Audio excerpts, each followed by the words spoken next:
이번 시간에는 조직화 방법 및 이사회 또 위원회에 대해서 간략하게 개념을 좀 보겠습니다. 그 조직화 방법에서 조직의 모형을 이 조직화 방법에서 목차를 두 개로 나누기 위해서 조직 모형을 생산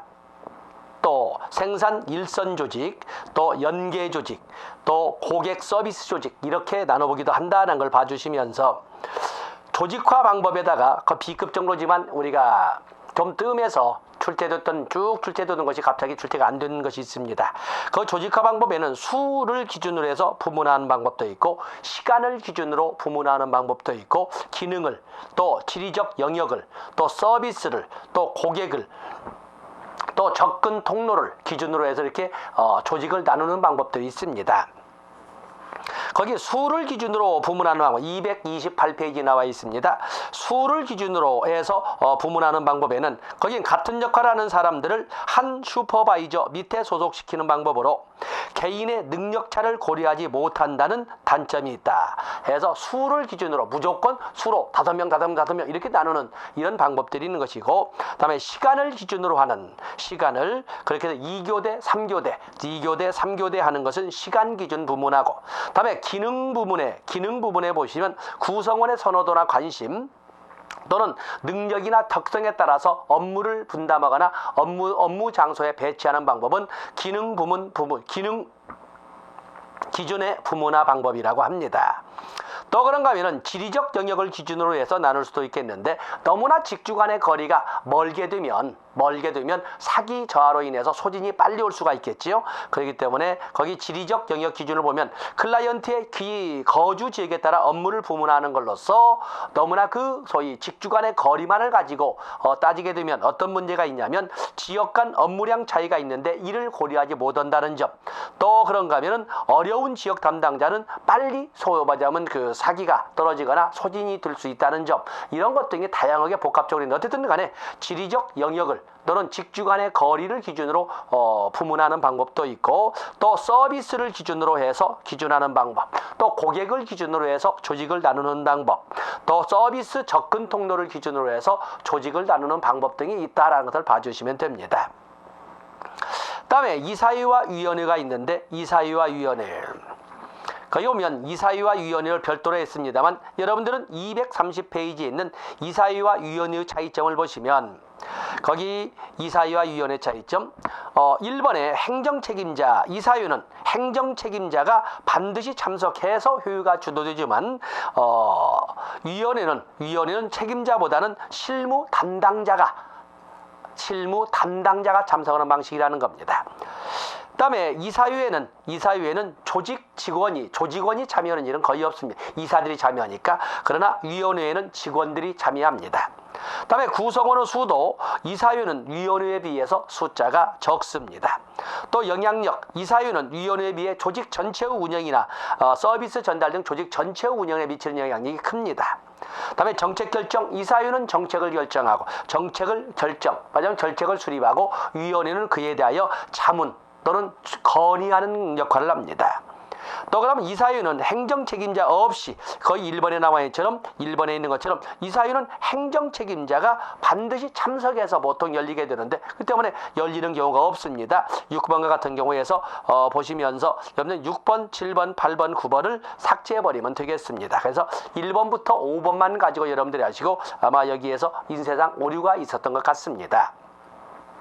다음에 조직구조의 다양성이 있습니다. 조직구조의 다양성에서 조직을 어떻게 바라보느냐 하는 것인데, 공식화, 직권화, 분권화, 또 복잡성 이런 식으로 쭉 해서 목차를 좀 나열해 봤습니다.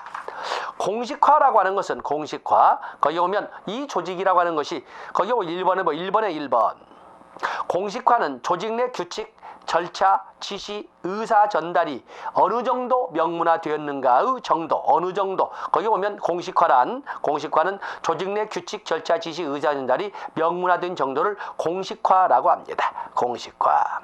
때문에 공식화를 다른 말로 표현할 때에 얼마나 표준화되어 있느냐, 얼마나 정형화되어 있느냐 이렇게 설명할 수가 있겠는데, 거기 2번에 보면은 공식화를 의미하는 표준화된 표준화된 업무 처리 규정이나 절차는 계층상 상급자와 빈번한 의사 전달이 없이도 업무 수행을 할 수 있기 때문에 시간이나 비용을 절감시킬 수 있다는 이런 효과가 있다. 그래서 공식화 옆에다가 정형화 또는 표준화, 이런 정형화 또는 표준화의 개념으로, 정형화나 또는 표준화의 개념으로 이렇게 하고 문제를 풀어가시면 되겠습니다.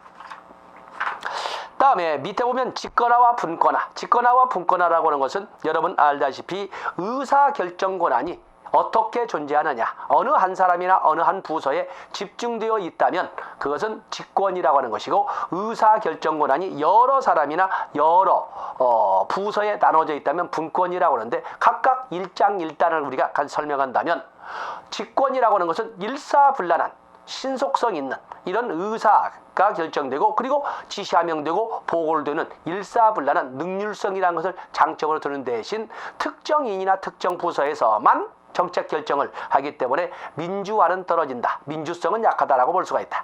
그에 비해서 분권이라고 하는 것은 여러 사람이나 여러 부서에서 의사결정 권한을 분담하고 있기 때문에 민주성은 높다고 할 수 있으나 일사불란하게 신속성을 가지고 이루어지는 의사결정은 어렵다, 능률성은 다소 떨어진다라고 설명할 수가 있습니다.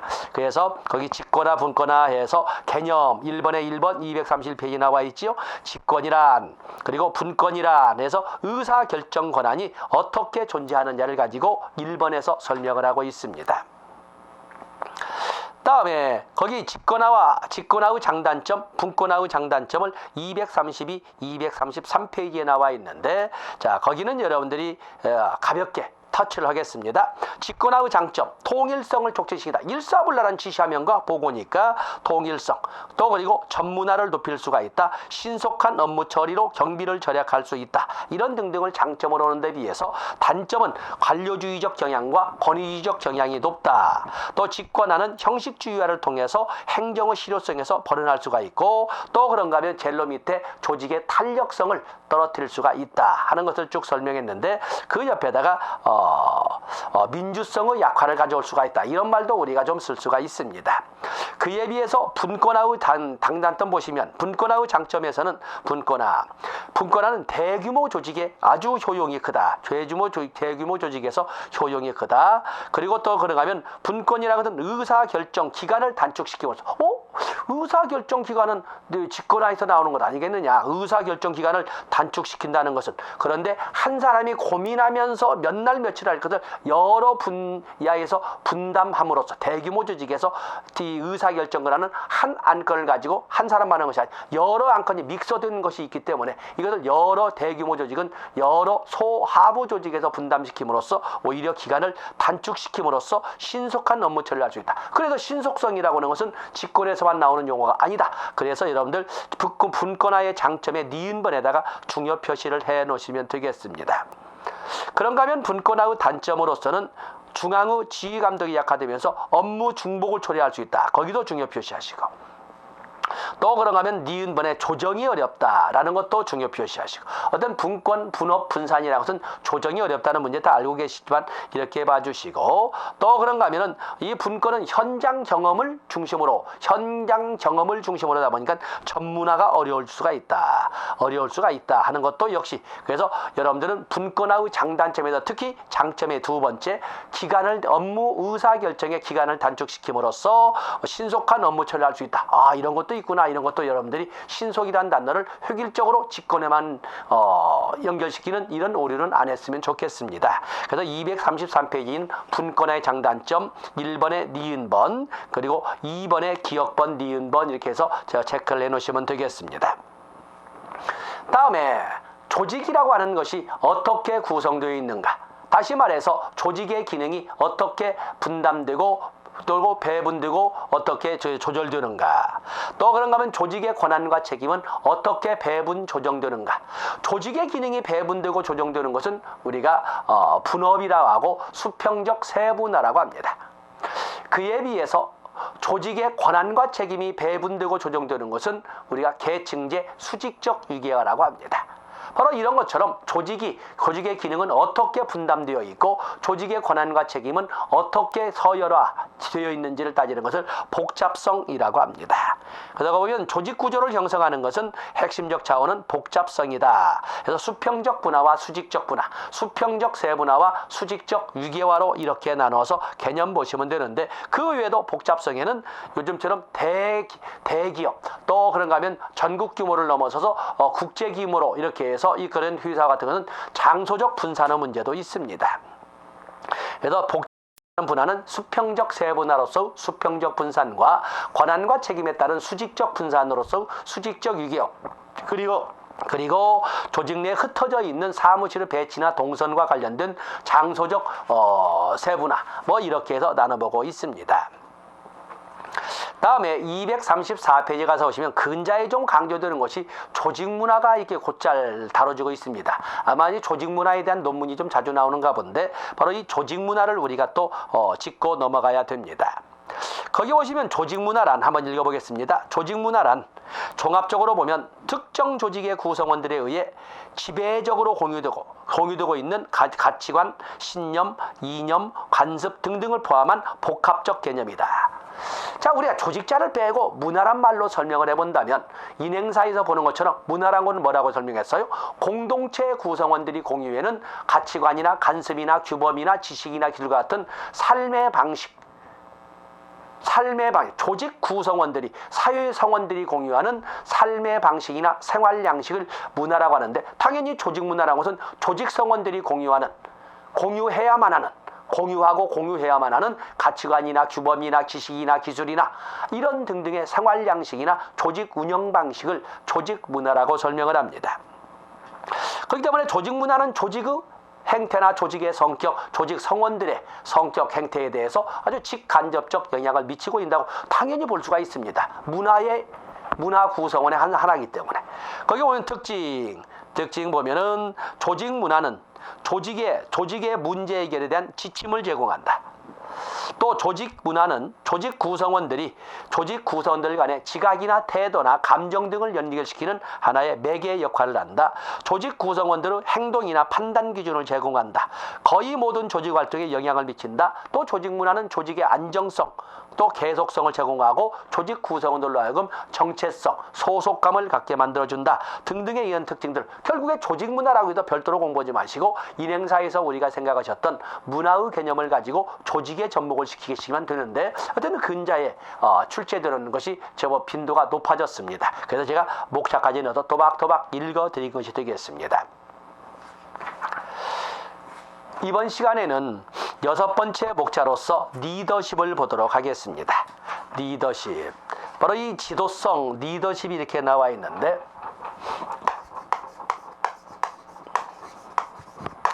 리더십의 개요를 이렇게 우리가 정리를 해보면, 리더십의 개념은 조직 성원들을 일정 방향으로 이끄는, 또는 조직 구성원들을 어떠한 행동을 하게끔 만드는 영향력을 우리가 리더십 또는 영향력의 행사를 리더십이라고 하는데, 구별될 수 있는 것은 235페이지 1번에 4번에 있는 것처럼 직권력과 비교를 해 주셔야 됩니다. 직권력과 헤드십과 직권력과 비교를 해야 됩니다. 양자는 공통점이라고 하는 것은 성원들에 대하여 미치는 영향력이라는 공통점은 가지고 있지만, 리더십이라는 것은 심리적 관계에서 갖게 되는 지도성, 영향력인데 비해서 직권력이라는 것은 공식적 직위에 입각한 영향력, 과장님으로서 영향력, 국장님으로서 영향력, 떠나면은 그날로 끝나버리는 그런 영향력은 직권력, 헤드십이라고 합니다. 여기 보면은 리더십 이론의 발달은 1940년대, 50년대에서 리더십 이론의 발달은 역시 여기에는 자질론이라고 하는 특성론이 있었습니다. 특성론. 그래서 여러분들 교재를 보시면은 리더십의 특성, 리더십이 필요한 이유는 여러분들이 보시되 리더십의 이런 발달 이론이 쭉 보면은 236, 237은 여러분들이 쭉 배경 지식으로 볼 수가 있습니다. 238페이지 가보면 40년대, 50년대 된 특성론, 자질론이 있었습니다. 자질론. 1940년대 50년인 자질론. 또 그러다가 이 40년 50년대 뭔가 리더는 자질이 뭔가 다른 사람과는 다른 자질은 있는데 그 자질이 뭔가를 획일화, 정형화, 마지막 과학화에 실패하는 거예요. 지금도 더 아는 사람들은 지도자가 되는 사람들은 앞선 사람들은 뭐가 달라도 달라. 근데 그 뭔가가 뭔지를 모른다는 거죠. 그래서 연구의 초점이 60년대로 넘어가면서 행태론으로 이렇게 바뀌게 됩니다. 행태론. 주로 어떤 행동에 초점을 두느냐에 이렇게 연구의 관점이 바꿔지는 거지요. 그래서 50년대, 60년대로 넘어가면서 연구의 방향은 이제는 어떤 특성을 가지고 있느냐에서 이제는 주로 어떤 행동을 주로 하느냐에 초점을 두게 되는 겁니다. 그런데 이것은 예상외로 빨리 연구가 끝납니다. 대부분의 학자들의 연구를 보면은 지도자라고 하는 사람들은 둘 중에 하나가 대부분이었어요. 생산성, 과업에 초점을 두느냐, 아니면 아예 성원들 간의 인간관계나 인화에 초점을 두느냐, 둘로 딱 갈라지게 됐어요. 그래서 이 행태론은 바로 과업이냐 인화냐. 다시 말해서 생산성에 초점을 두느냐, 아니면 인간관계에 초점을 두느냐. 이렇게 초점이 해서 50년대 곧 거의 마무리가 되어 끝나지요. 그래서 70년대가 넘어가면서 이제는 이 리더십의 이론은 상황론으로 이렇게 바뀌게 됩니다. 그래서 상황론은 어떤 지도자가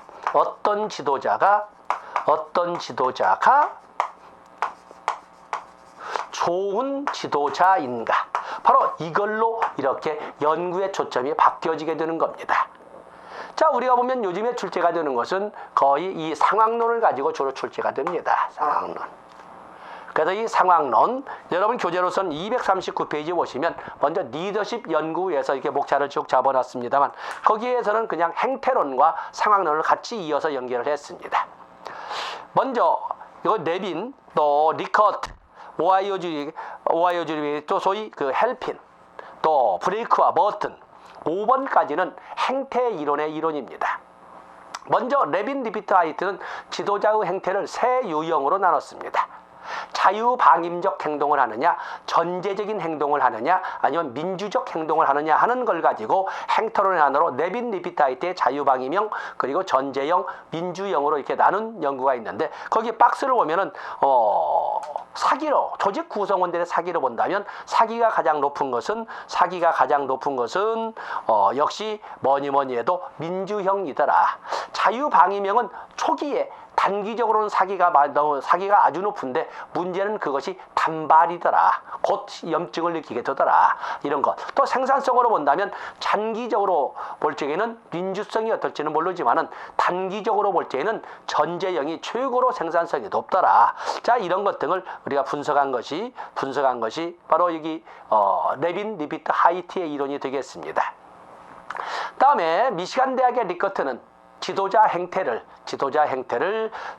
바로 두 가지로 생산성 중심형과 종업원 중심형으로 나눴습니다. 그의 연구 결과는 생산성이 높은 부서는 주로 인화지향형, 소위 종업원 지향형이 많았고, 그에 비해서 생산성이 낮은 부서는 주로 과업 지향형, 생산성 지향형이 많더라라는 연구 보고서가 나와 있는 겁니다. 어쨌든 지도자의 행태를 둘로 나눈 것이 바로 이 리커트가 되겠습니다. 그에 비해서 오하이오 주립대학의 헬핀은 지도자 행태 기술 질문지인 LBDQ를 이용해서 연구를 했었는데 그는 지도자의 행태를 구조 중심형과 배려 중심형으로 나눴습니다. 구조 중심형은 맞으면 생산성 중심형인 것이고 배려 중심형은 인간관계 중심형인데 이 헬핀의 연구 보고서는 뭐냐면 지도자는 주로 과업 지향에, 다시 말해서 구조지향에, 그에 비해서 직원들, 조직 성원들은 주로 인화지향형을 선호하더라라는 연구 보고서를 내고 있습니다. 그런가 하면 브레이크와 버튼, 타넨바움과 슈미트는 여러분들이 보시되 권리형 지도성, 민주형 지도성 이렇게 되어 있고, 브레이크와 버튼은 페이지 넘어서 240페이지로 가서 보시면 브레이크와 버튼은 지도자의 행태를 과업지향과 인화지향형으로 나오되 각각을 9개 단계씩 나눠서 어찌 보면 상세히 91개 유형의 지도자 행태로 나눈 겁니다. 뭐 81개를 일일이 다 보는 건 아니고 그걸 큰 부리로 보면은 그 그림과 같이 있으나 마나는요 일도 못하면서 사람도 영 인간도 아닌 이런 지도자도 있거든요. 일도 못하면서 사람도 영 아닌 최소형 무기력형이 있는가 하면은 정말 일도 잘하고 사람도 더할 나위 없는 이런 최대형 통합형도 있다는 것입니다. 또 일은 잘하는데 사람은 좀 모질기가 끈이없는 과업지향형이 있는가 하면은 사람은 좋은데 뭔가 일 하나 제대로 딱딱 끝내지 못하는 소위 관계지향형도 있다. 이렇게 크게 큰 틀로 나눠본 것이 브레이크와 머튼의 관리망 연구, 관리 격자 연구가 되겠습니다. 중요한 것은 이제 피들러의 상황이론입니다. 피들러의 상황이론. 피들러의 상황이론. 피들러는 지도자 행태와 그리고 상황 변수를 같이 고려해서 어떤 지도자가 좋은 지도자인가를 분석해 보고자 했습니다. 그래서 지도자 행태를 과업지향형과 인화지향형으로 나누되 상황 변수로선 3개, 지도자와 부하와의 관계, 그리고 업무 분장, 과업 구조죠. 업무 분장, 과업 구조. 또 그런가 하면은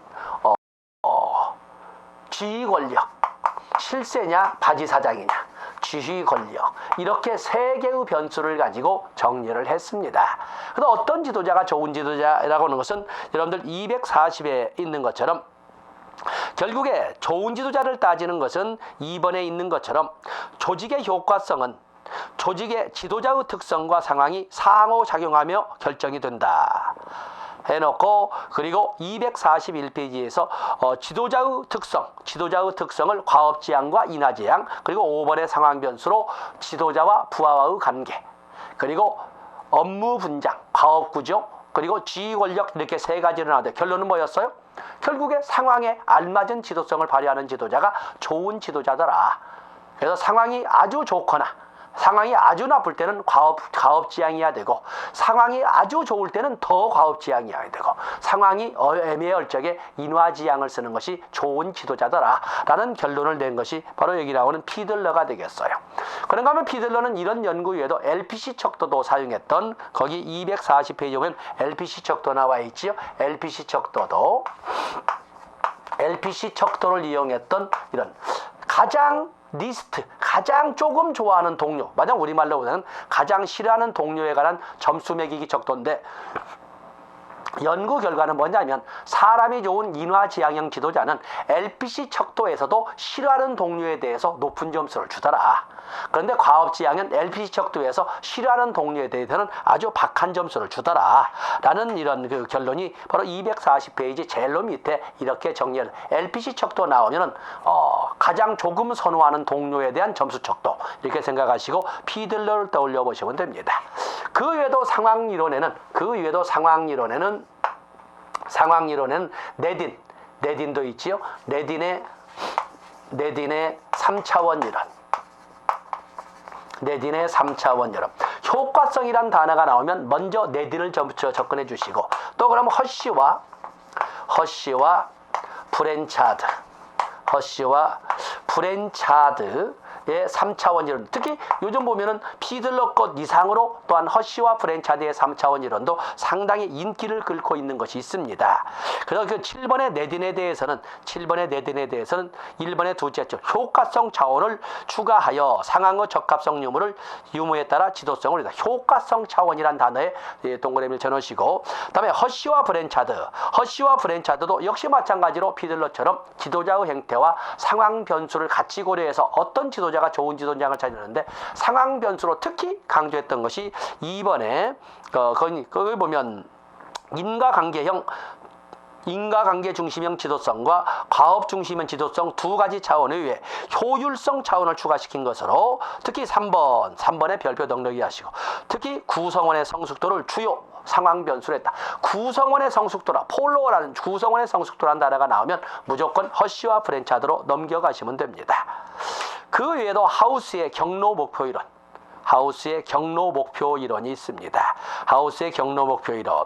거기 보면 1번에 디귿번에 보시면 경로 목표이론, 하우스의 경로 목표이론이란 용어가 사용된 이유가 거기 나와 있습니다. 이 이론은 리더가 부하의 작업 목표와 개인적 목표에 관한 지각에 어떻게 영향을 미치는가를 강조한다. 리더가 그 구성원의 작업 목표 그리고 그 구성원의 개인적 목표에 어떻게 영향을 미치는가를 강조하고 이들 두 목표 사이에서 발생되는 경로와 통로를 대단히 강조를 했다 해서 목표 경로 이론이라고 이렇게 설명을 합니다.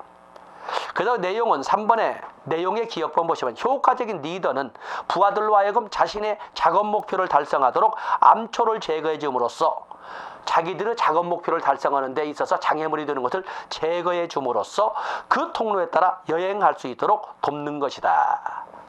그 또한 조직 구성원들의 조직 내에서 개인적으로 기대하는 개인적 목표는 보상이므로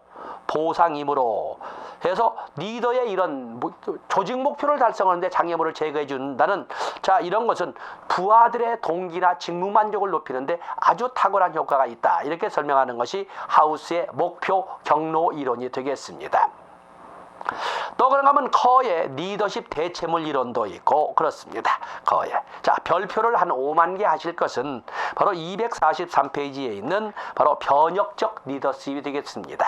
거기 변혁적 지도성 이론이 나왔는데 변혁적 지도성. 그냥 무조건 어떤 리더십 그러면 피들러 또는 허쉬와 브랜차드 그리고 또 변혁적 리더십이라고 이렇게 생각하시면 됩니다. 이 변혁적 리더십에 대해서 여러 가지 이렇게 설명을 하고 있는데 변혁적 리더십은 뭔가 정형화된 이런 것이 없습니다. 거기 보면 1번에 있는 것처럼 1번의 기억본에 있는 것처럼 영감적이고 상징적인 비합리적 접근, 영감적이고 상징적인 비합리적 측면을 중시하는 접근으로 카리스마적 지도성, 영감적 지도성이라고 부릅니다. 이 변혁적 지도성을 주장하는 사람들은 지도성을 둘로 거래적 지도성과 변혁적 지도성으로 나누되 종래에 생각하는 이런 지도성을 거래적 지도성이라고 하되 거래적 지도성은 뭘 줄 테니까 보너스를 줄 테니까 승진을 시킬 테니까 휴가를 보내줄 테니까 이런 명시적 묵시적 이런 약속을 반대급부를 약속하고 충성 서약을 받거나 리더십의 그 영향력을 확대시켜 나가는데 비변혁적 리더십은 그러지 않는다는 거예요. 변혁적 리더십에서는 여기서 보면 그 부하들의 미음번의 둘째 줄 부하 직원에게 잠재 능력을 개발하는 데 도움을 주고 내재적 만족감을 갖게 합니다. 2번의 기억번 구성은 개인이 초점이죠. 구성은 개개인에 대한 그 신념의 기초를 두고 있다. 또 페이지 넘어서 244페이지로 가서 보시면 또 똑같은 말 구성원들에게 역시 개별적으로 동그라미죠. 개별적으로 관심을 둔다. 그리고 어떤 승진이나 보너스나 휴가를 약속하지 않고 디귿번 카리스마를 통해 비전과 사명감을 제시하고 자부심을 주입함으로써 존경이나 신뢰력을 구축한다. 그리고 변혁적 지도자도 역시 가마적 행위를 통해서 높은 기대를 전달한다. 그 외에도 미음번의 이념화된 영향력, 영감적 동기 유발 또는 지적 자극, 개별화된 배려 이런 등등의 단어가 나오면 오늘날 강조되는 변혁적 지도성이라고 설명을 합니다. 오늘날 비출제 비중이 아주 높은 것인데 그걸 다시 반복해서 박스로 집어넣습니다. 그 외에도 박스로 245페이지 서번트 리더십 아직 이 이론도 정형화된 건 하지만 요즘에 좀 뜨는 것이 섬기는 리더십이 있죠. 섬기는 리더십 쭉 보시면서 거기 그린리프가 제안한 이런 섬기는 리더십이 있는데 섬기는 리더십의 6대 요소 경청, 공감, 치유 또 스튜어트십 관리, 왜냐하면 봉사적 관리지요. 다음에 성장, 공동체 형성과 같은 서번트 리더십의 6개의 요소를 좀 봐주시면 되겠습니다. 다음에 리더의 역할을 할 수밖에 없는 사회복지 행정가의 역할에서 17개나 쭉 설명을 했는데 쭉 읽어보시면 다 이해할 수 있습니다. 가볍게 읽어보시는데 굳이 줄을 치신다면 12번부터 17번까지는 좀 또박또박 읽어보시면 되겠습니다. 보면 다른 건 없지만 기획 능력이 있어야 된다. 수단의 조직화가 필요하다. 우선순위의 결정이 중요하다. 15번은 아시는 것이고 창의성을 발휘해야 된다. 그리고 17번 공사 구별이 엄격해야 된다. 공사 생활이 없으면 업무 안 되거든요. 바로 이런 것들만 체크하시면 저희 사회복지 행정가로서 필요한 자질 등을 쉽게 접근할 수가 있습니다. 자, 이 시간은 여기까지 하고 다음 시간에 인사관리에서 뭐 슈퍼비전 그리고 소진 또 동기이론 등에 대해서 살펴보도록 하겠습니다. 고맙습니다.